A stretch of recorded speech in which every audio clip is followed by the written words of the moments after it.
ধর্ম নিরপেক্ষতার প্রতীক হয়ে দাঁড়িয়েছিল মুর্শিদাবাদ লোকসভা কেন্দ্রে। আমি ধর্ম নিরপেক্ষ,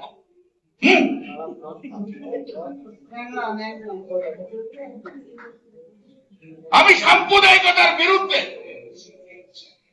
আমি নরেন্দ্র মোদীর বিরুদ্ধে। কি বীর বাক্যে বলেছিল। আজকে ভাই আপনারা কেন এখানে ডিস্টার্ব করছেন? বারবার এখানে চলুন, আপনি চলুন।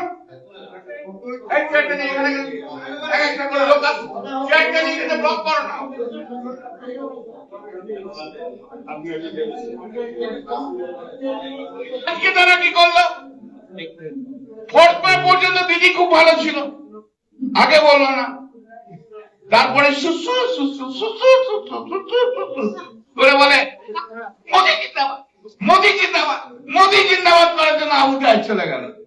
ওর নেতাকে এখন, আগে কে নেত্রী ছিল মমতা বন্দ্যোপাধ্যায়, এখন নেতাকে নরেন্দ্র মোদী।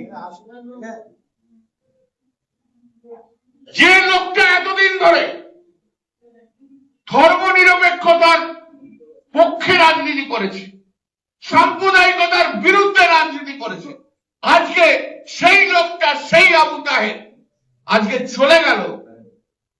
ধর্ম নিরপেক্ষতাকে যারা পছন্দ করে না, যারা মনে করে শুধু হিন্দু রাজ্য তৈরি হবে ভারতবর্ষ, তাদের সাপোর্টে তারা চলে গেল, আর আমরা তার বিরুদ্ধে। এদেশ সমস্ত ধর্মের মানুষের দেশ, এদেশ হিন্দু, মুসলমান, বৌদ্ধ, খ্রিস্টানের দেশ। এদেশের স্বাধীনতা সমস্ত ধর্মের মানুষের তাদের আত্মত্যাগ এবং বলিদানের মধ্যে দিয়ে হয়েছে, কোন পার্টিকুলার ধর্মের জন্য আসেনি। সমস্ত ধর্মের মানুষ তারা বলিদান দিয়েছে ভারতবর্ষ, তবেই না স্বাধীনতা এসছে। আজ আবু তাহের মতো আমি ভাবতে পারছি না, এত বড় গদ্দার আবু তাহের,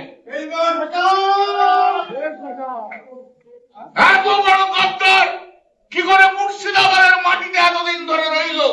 যে বীজ বপন করে গেছে, মমতা বন্দ্যোপাধ্যায়ের বিরুদ্ধে কথা বলেছে, আজকে তারা মমতা বন্দ্যোপাধ্যায়কে সরিয়ে দিয়ে নরেন্দ্র মোদী এনডিএর সাপোর্টে যে দল গেছে সেই দলে রয়েছে। এ লজ্জা, এ লজ্জা। ইউসুফ পাঠান নয়, রাজনীতির লোক নয়, কিন্তু আবু তাহের তো রাজনীতির লোক। সে রাজনীতির লোক হয়ে কি করে করলো? যার রাজনীতিতে জন্ম, যে রাজনীতিতে বড় হয়েছে, যে রাজনীতি করতে করতে এসে কখনো কংগ্রেস করেছে, তারপর তৃণমূল কংগ্রেস করেছে, বিজেপির বিরুদ্ধে লড়াই করে নিজেকে আপনাদের সামনে ভোট চেয়ে, অসুস্থ অবস্থাতে ভোট চেয়েছে, ঘুরতেও পারেনি সব জায়গায়, তবু মুর্শিদাবাদ লোকসভার মানুষ তাকে ভোট দিয়েছে। সেই মানুষগুলোর সঙ্গে বেইমানি, বিশ্বাসঘাতকতা করে গেল, এর জবাব ওকে দিতে হবে। এতদিন হয়ে গেছে, কোথাও কাউকে দেখা যায়নি। মুর্শিদাবাদের কোন অঞ্চলে ওয়ার্কার্স মিটিং করতে পারেনি। মুর্শিদাবাদের কোন অঞ্চলে কোন মানুষের কাছে যেতে পারেনি। কালকে একটা ভিডিও দেখলাম, বোধহয় জেলা পরিষদ না কোথায় এসেছে, অফিসের মিটিং, যাই হোক,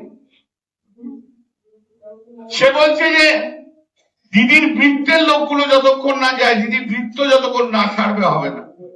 ওরে বাবা, দিদির বৃত্তের লোকগুলো ববি হাকিম, অরূপ বিশ্বাস, চন্দ্রিমা ভট্টাচার্য সব তো দিদিকে ছেড়ে দিয়ে এখানে আবার শুভেন্দু অধিকারীর মিটিং হয়েছে। তোমরা ওখানে নরেন্দ্র মোদীর মিটিং, ওরা এখানে এখন বিজেপি শুভেন্দু অধিকারীর মিটিং হয়েছে। তো বৃত্তের লোকগুলো তো চলে গেছে, বৃত্তের লোকগুলো তো চলে গেছে।